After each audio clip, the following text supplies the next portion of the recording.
41 में solar radiation intensity of radiation is maximum around the wavelength lambda M, जैसे हम cavity radiation में करते हैं, ब्लैक बॉडी रेडिएशन में।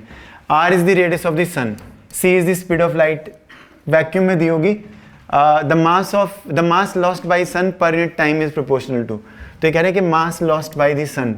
तो बेसिकली आपको इसमें दो चीज़ें करनी है, एक तो प्रोपोर्शनल टू पूछा है तो एग्जैक्ट तो इन्होंने पूछा नहीं, तो एक तो इनको दे देना चाहिए कि सन को आप ब्लैक बॉडी मान के अभी इसमें चलो, तो black body per unit time कितनी एनर्जी एमिट करती है, पर यूनिट टाइम कितनी एनर्जी एमिट करती है, E sigma A temperature raise to the power 4, लेकिन ब्लैक बॉडी के लिए एमिसिटी की वैल्यू 1 होती है, ठीक है।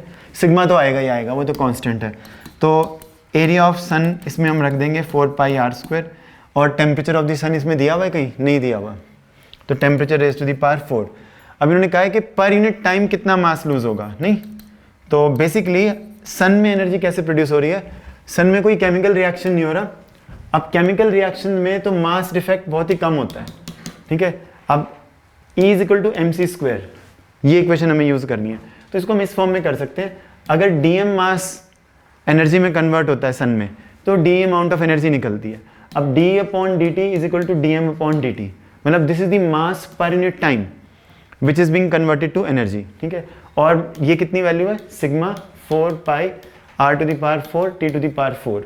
तो बस अब इसमें D M upon D T की एक्सप्रेशन आपको निकालनी है मास पर यूनिट टाइम की, तो वो कितने आ जाएगा, R to the power 4 T to the power 4 upon C square, और यहाँ पे 4 पाई सिग्मा ये दिया हुआ है। तो अब इसमें आप कर लेना कौन सा आएगा, सी टेम्परेचर इन्होंने क्यों मिस कर दिया मुझे मालूम नहीं, टेम्परेचर तो रखना चाहिए था इनको। तो कौन सी और टर्म्स हैं, लैम्डा कौन सी, वेवलेंथ है ना, वेवलेंथ को भी लेके आ सकते हैं इसमें हम। तो ये तो अभी हमने इसको सिर्फ एनर्जी की टर्म्स में किया, और वेवलेंथ की टर्म्स में कैसे लिखेंगे हम, lambda into T, lambda maximum is into T is equal to universal constant. तो टेम्परेचर को रिमूव करने के लिए ये यूज़ हुआ है, नहीं यहाँ पे जो टेम्परेचर है उसको रिमूव करने के लिए, तो बी अपॉन लैम्डा एम, ठीक है। तो यहाँ पे हम टी की वैल्यू अगर रिमूव कर दें, तो इसको अगर मैं हटाता हूँ यहाँ से, ठीक है, तो आपके पास क्या बनेगा, ठीक है, आपके पास आएगा T raise to the power 4 था ना, तो B raise to the power 4 upon lambda M raise to the power 4।